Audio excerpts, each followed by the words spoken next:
El día en que el mundo perfecto de mi hermana Rebeca se vino abajo comenzó como cualquiera de sus jornadas impecables. Estaba organizando su lujosa fiesta de compromiso en la mansión, la misma que nuestros padres le habían dejado en el testamento hace 5 años. Yo, por supuesto, no estaba invitada.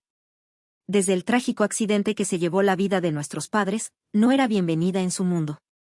Aún recuerdo esa noche lluviosa. La policía dijo que su auto perdió el control en la carretera de la montaña y cayó al barranco. Rebeca heredó todo, el negocio, las propiedades, las inversiones. Yo no recibí nada. El testamento es claro, dijo el abogado de la familia, evitando mirarme a los ojos. Todo es para Rebeca. Yo tenía 23 años, recién graduada de la universidad, mientras que Rebeca, con 27, ya era considerada una exitosa mujer de negocios, al menos, eso creían todos. La verdad era que nunca había trabajado un solo día en su vida. El dinero de nuestros padres le había abierto el camino, sus credenciales, sus contactos, toda su existencia dorada había sido comprada. Durante 5 años sobreviví con 2 empleos, viviendo en un departamento diminuto en el lado equivocado de la ciudad. De vez en cuando Rebeca me veía en el supermercado o en una cafetería y fingía no conocerme. Una vez, cuando le pedí desesperadamente ayuda para pagar mis crecientes cuentas médicas, se rió. «Das lástima, Sara», se burló, ajustándose sus gafas de diseñador. «Por eso mamá y papá no te dejaron nada. Sabían que lo ibas a desperdiciar, como desperdicias todo en tu vida.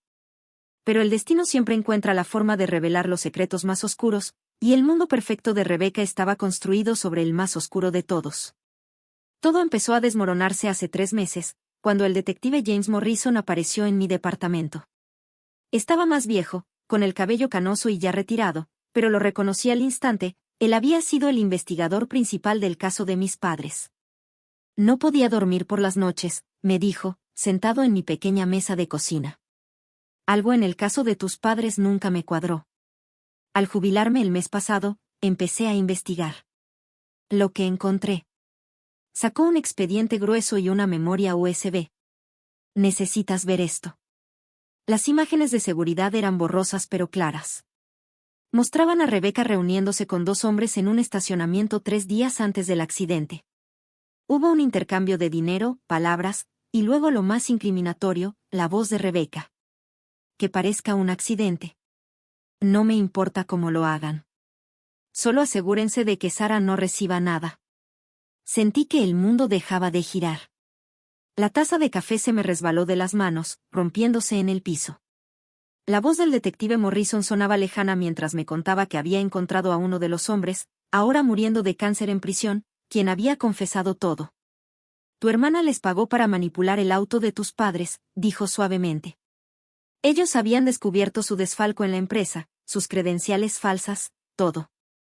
Planeaban cambiar el testamento y dejarte todo a ti». Me quedé paralizada mientras él desplegaba las pruebas, transferencias bancarias, registros telefónicos, declaraciones de testigos. Rebeca no solo había heredado la fortuna de nuestros padres, ella había orquestado su asesinato para conseguirla. Y se aseguró de que yo quedara con las manos vacías. «Podemos ir a la policía», me dijo el detective Morrison. Pero yo tenía un plan mejor. La vida perfecta de Rebeca merecía un final más poético. Así fue como me encontré afuera de su mansión el día de su fiesta de compromiso, observando llegar a los invitados en autos de lujo. Rebeca no había escatimado gastos, esculturas de hielo, fuentes de champaña, un cuarteto de cuerdas tocando en el jardín. Su prometido, Thomas Wellington III, provenía de una familia adinerada de abolengo. Ese matrimonio sellaría su lugar en la alta sociedad. Toqué la memoria USB en mi bolsillo, con todas las pruebas del detective Morrison. Luego acomodé mi uniforme de mesera, había sido sorprendentemente fácil conseguir el trabajo con el servicio de catering, y entré por la puerta de servicio. La fiesta estaba en pleno apogeo cuando la vi. Rebeca lucía radiante en un vestido de diseñador que seguramente costaba más de lo que yo ganaba en un año, cubierta con las joyas de nuestra madre y riendo con sus amigas de sociedad. Ni siquiera me miró cuando le ofrecí champaña. «Gracias», dijo con indiferencia, tomando una copa. Entonces dio un segundo vistazo. Su rostro se puso pálido. «Sara, ¿qué haces aquí?» «Seguridad». ¿Todo bien, querida?, preguntó Thomas, apareciendo a su lado con gesto preocupado. Era atractivo de ese modo clásico de familias adineradas, con unos ojos bondadosos que no tenían idea del tipo de mujer con la que estaba a punto de casarse. Solo un pequeño inconveniente con el servicio, respondió Rebeca rápidamente, apretando con su mano perfectamente cuidada el brazo de él. Sara ya se iba. En realidad, dije yo, lo bastante fuerte para que los invitados cercanos escucharan, creo que a todos aquí les interesará ver lo que el detective Morrison descubrió sobre el accidente de nuestros padres. La copa de champaña de Rebeca se estrelló contra el piso de mármol. Estás mintiendo, siseó, pero su rostro se había puesto tan pálido como un fantasma. Seguridad. Sáquenla de aquí. Pero ya era demasiado tarde. El propio detective Morrison había entrado por la puerta principal, aún imponiendo respeto a pesar de su retiro. Y no estaba solo. 2 detectives en activo lo flanqueaban, junto con el fiscal del distrito. Rebecca Montgomery, dijo uno de los detectives, su voz cortando el repentino silencio, necesitamos hacerle unas preguntas sobre la noche del 15 de octubre, hace 5 años. En la enorme pantalla que se había preparado para un montaje romántico de Rebecca y Thomas, comenzó a reproducirse la grabación de seguridad. Los invitados, horrorizados, vieron cómo Rebecca planeaba el asesinato de nuestros padres en aquel oscuro estacionamiento. Eso no es lo que parece. Balbuceó Rebecca, retrocediendo. Su maquillaje perfecto empezaba a correrse mientras el sudor le perlaba la frente.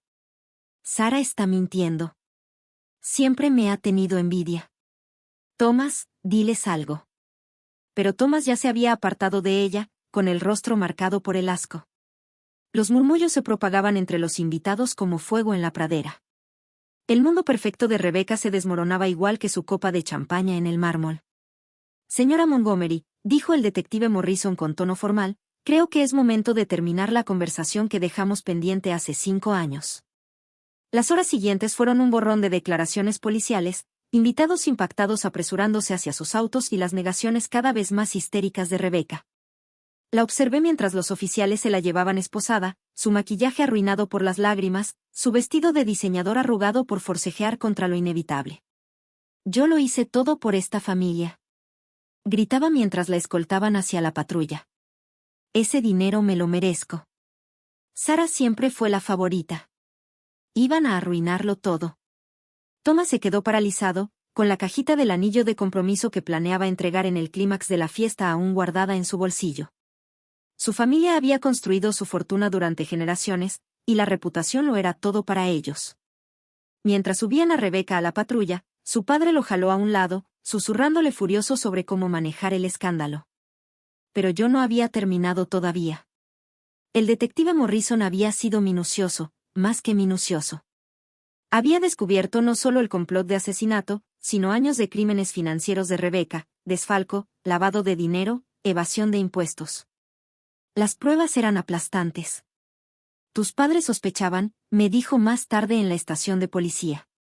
Contrataron a un investigador privado 3 meses antes de morir. Descubrieron que Rebecca había estado robando de la empresa durante años, falsificando credenciales, sobornando funcionarios. Estaban devastados. Me entregó otro expediente. Esto estaba en la caja fuerte privada de tu padre. Lo encontramos durante la nueva investigación. Adentro había un borrador de un Nuevo Testamento, fechado apenas unos días antes de su muerte. Planeaban transferirme todo a mí, sabiendo que los crímenes de Rebecca pronto saldrían a la luz. Hay más, dijo el detective Morrison en voz baja. Tu madre dejó esto para ti. Sacó un sobre amarillento por el tiempo. Dentro había una carta y una pequeña llave. Mi queridísima Sara, comenzaba la carta, con la elegante caligrafía de mi madre. Si estás leyendo esto, algo nos ha pasado. Siempre supe que tú eras la fuerte, la que tenía verdadera integridad. A Rebecca, de alguna manera la fallamos.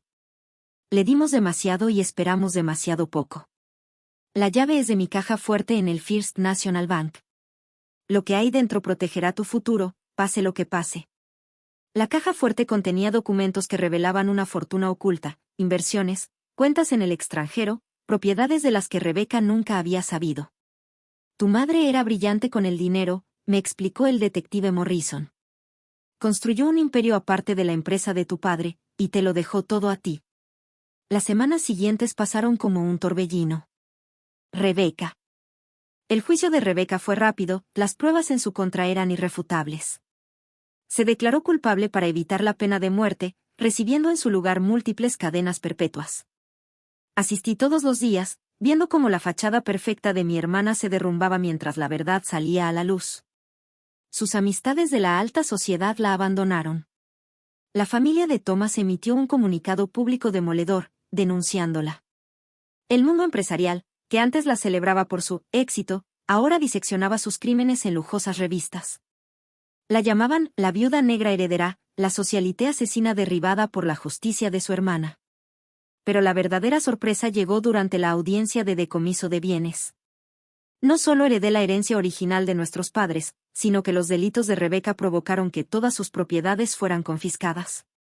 El juez, tras revisar el borrador del testamento y las pruebas de su manipulación, ordenó que todo me fuera transferido, la mansión, la empresa, cada centavo que ella había robado. No pueden hacerme esto. Chilló Rebeca cuando se leyó la sentencia. Yo construí esa vida, es mía. Pero sus palabras sonaban huecas en la sala, como su alma. Vendí la mansión. Había demasiados recuerdos oscuros entre esas paredes. En su lugar, me mudé a un cómodo penthouse en el centro y tomé el control de la empresa de nuestros padres. Años de trabajar en varios empleos me habían enseñado el valor del esfuerzo y la integridad. Bajo mi liderazgo, la compañía floreció. Pero el legado de mis padres no era solo dinero. Fundé la Fundación Montgomery para el apoyo a las víctimas, ayudando a familias afectadas por delitos financieros.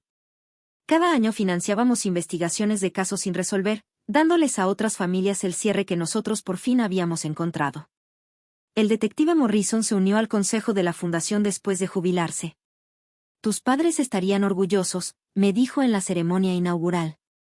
No solo de tu éxito, sino de cómo lo usas para ayudar a otros. Visité a Rebeca una vez en prisión. Había envejecido décadas en apenas unos meses. Sus ropas de diseñador habían sido reemplazadas por un uniforme naranja, y sus manos, antes impecablemente cuidadas, estaban ahora ásperas y agrietadas. ¿Valió la pena? Le pregunté. Todas las mentiras, el asesinato, la vida perfecta que construiste sobre la tumba de nuestros padres. Ella me miró a través del vidrio, con la mirada vacía. No lo entiendes, susurró. Tenía que ser especial. Tenía que ser perfecta. Ellos iban a quitármelo todo. No, Rebeca, respondí, poniéndome de pie para irme. Tú misma te lo quitaste todo. Al salir de la prisión, toqué el relicario que ahora llevaba al cuello, el que encontramos en la caja fuerte de mamá. Dentro había una foto familiar de tiempos más felices. Su avaricia y celos habían envenenado todo, pero yo conservaba el relicario como recordatorio de que la verdadera riqueza no se mide en dinero ni en estatus social, sino en integridad y compasión. La empresa prosperaba bajo mi liderazgo, no por engaños, sino con trabajo honesto. Thomas, quien meses después del arresto me buscó para disculparse por no haber visto la fachada de Rebeca, terminó convirtiéndose en un socio de negocios de confianza. La vida tiene una forma curiosa de poner a las personas en su lugar. 5 años después de que el mundo perfecto de Rebeca se derrumbara, me encontraba frente a la tumba de nuestros padres, colocando flores frescas. El rocío de la mañana brillaba sobre las lápidas de granito como diminutos diamantes, más hermosos que cualquier joya que Rebeca hubiera usado jamás. Encontramos justicia, le susurré. Y les prometo que su legado ayudará a otros a encontrar la suya también. De regreso a mi auto, pasé junto a una joven que luchaba con sus bolsas del mandado. Me detuve para ayudarla, recordando mis propios días difíciles. Ella me dio las gracias con entusiasmo, sin saber quién era yo. Sin imaginar que ahora era una de las mujeres más ricas de la ciudad. Pero esa es la esencia de la verdadera riqueza, no se trata de mansiones, ropa de diseñador ni fiestas de sociedad. Se trata de quién eres cuando nadie te está viendo. Rebeca nunca entendió eso. Quiso tanto la vida perfecta que fue capaz de matar por ella. Pero al final, perdió todo lo que realmente importaba. Yo tenía todo lo que sí importaba, propósito, integridad y la oportunidad de marcar la diferencia. Y lo más importante, tenía paz, algo que la vida perfecta de Rebeca nunca le dio. Mientras me alejaba del cementerio, el sol de la mañana pintaba el cielo con tonos de esperanza. A veces la justicia tarda, pero siempre llega. Y cuando lo hace, revela que las vidas más perfectas suelen estar construidas sobre las mentiras más oscuras.